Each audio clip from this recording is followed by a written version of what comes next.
on Leadership Television. My name is Winifred Ogbebo. A South Korean court has sentenced former Prime Minister Han Duck-seo to 23 years in prison for his role in former President Yoon Suk-yeol's failed declaration of martial law. The Seoul Central District Court delivered the verdict on Wednesday, finding Han guilty of aiding Yoon and failing to convene a lawful cabinet meeting as required under South Korean law after the December 2024 order to mobilize the military.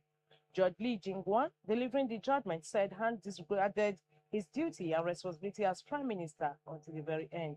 The judge added that his actions placed South Korea at risk of returning to a dark past when basic rights and the liberal democratic order of the people were violated, potentially preventing them from escaping the quagmire of dictatorship for a long time. The court ordered Han's immediate detention, citing concerns that he could interfere with or destroy evidence. At 76, consistently denied any knowledge of Yoon's plan to impose military rule. Han's conviction follows last week's sentencing of former President Yoon, who received a 5-year prison term for offenses linked to the same martial law episode, including obstructing authorities, falsifying official documents, and failing to follow legal procedures.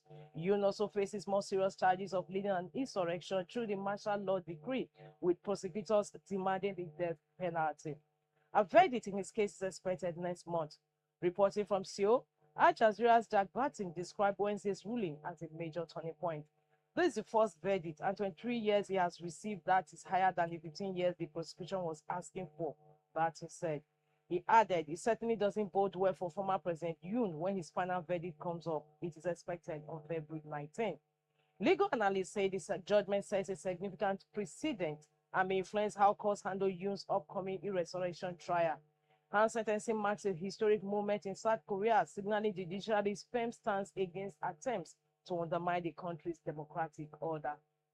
And that concludes the news at noon on Leadership TV. For more, log into www.leadership.television.ng. And don't forget to follow us on all our social media handles. Thanks for joining us.